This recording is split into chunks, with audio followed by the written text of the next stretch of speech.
এই যে ম্যাট্রিক পরীক্ষা আসতেছে, দেখবেন পরীক্ষার শুরুতে আর রেজাল্ট দেওয়ার আগ পর্যন্ত যুবক মুসল্লির অভাব নাই। রেজাল্ট যেই দিন দিছে সেই দিন আর কোনো খবর নাই, টুপিও নাই, কোনো কিছুই নাই। এই ধরনের নামাজগুলার দাম আল্লাহ তাআলার কাছে নাই, দেখানো নামাজের দাম আল্লাহ তাআলার কাছে নাই। কারণ ইবাদত ছোট হোক আর বড় হোক, বলেন তো ইবাদত গুলা একমাত্র কার জন্য? আল্লাহ তাআলা কোরআনুল কারীমের মধ্যে বলেন, নবী আপনি বলে দেন, কুল ইন্না সালাতি ওয়া নুসুকি ওয়া মাহইয়ায়া ওয়া মামাতি লিল্লাহি রাব্বিল আলামিন। নবীকে আপনি বলেন, ইন্না সালাতি আমার নামাজ, ওয়া নুসুকি আমার কুরবান, ওয়া মাহইয়ায়া ওয়া মামাতি আমার জীবন আমার মরণ সব রব্বুল আলামিনের জন্য। সুতরাং মুনাফিকদের অভ্যাস হলো তারা মানুষকে দেখানোর জন্য নামাজ পড়ে, আর মুমিন দুনিয়ার মানুষকে দেখানোর জন্য নামাজ পড়ে না, মুমিন আল্লাহ তাআলাকে দেখানোর জন্য মুমিন নামাজ পড়ে। মুনাফিকদের আর একটা স্বভাব কি? আল্লাহ তাআলা বলেন, ওয়ায়ামনাউনাল মাউন।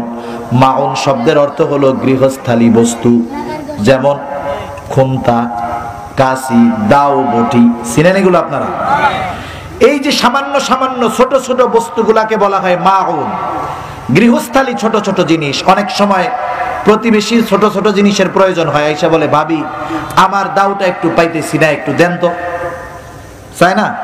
কেউ যদি এই চাওয়ার পরে তার প্রয়োজন মেটানোর জন্য দা, কাশি, খুন্তা, বটি, এই ছোট ছোট জিনিসটা তার কাজের জন্য দেয়, এই কারণেও তার সাদকা করার সওয়াব হয়। সুবহানাল্লাহ। আর মুনাফিক মার্কারা কি করে জানেননি? ওর ঘরে দাও আছে, যেই পাশের বাসা থেকে ভাবি আইসা চাইতেছে, কি বলে, না ভাবি আমার দাওটায় ধার নাই, আমার দাওটা দেওয়া যাবে না, আমার বটিটাই সমস্যা, আমার খুন্তায় সমস্যা, কুড়ালে সমস্যা। এরকম আছে না নাই বলেন? এই ধরনের কাজ হলো মুনাফিকদের কাজ। মুমিনের সাথে মুমিনের হৃদ্রতা থাকবে, ভালোবাসা থাকবে, মুমিন অপর মুমিনের প্রয়োজনীয়তা পূরণ করবে, এটা সাদকা, এটা সওয়াব, এটার কারণে সে বহুত নেকির মালিক হয়ে যাবে।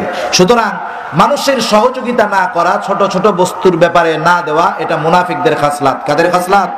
মুনাফিকদের খাসলাত। সুতরাং এই যে কাফের এবং মুনাফিকদের কয়েকটি খাসলাত আল্লাহ তাআলা এখানে বর্ণনা করলেন, আমাদের প্রত্যেককে কাফের এবং মুনাফিকদের এই দোষ ত্রুটিগুলা থেকে বেঁচে থাকতে হবে। আল্লাহ তাআলা আমাদের সবাইকে এই দোষগুলা পরিহার করে দুনিয়ার মধ্যে চলার তৌফিক দান করুক। সবাই বলি আমিন। দোয়া হবে। দোয়ার আগে আপনারা এই প্রতিষ্ঠানের জন্য সর্বশেষ যদি কোনো ভাই কোনো কিছু দিতে চান, কেউ যাবেন না, না দেন না দেন, একটু বসেন, এত রাত পর্যন্ত বসতেন, দোয়া করে যান। কারণ মধ্যরাত্রের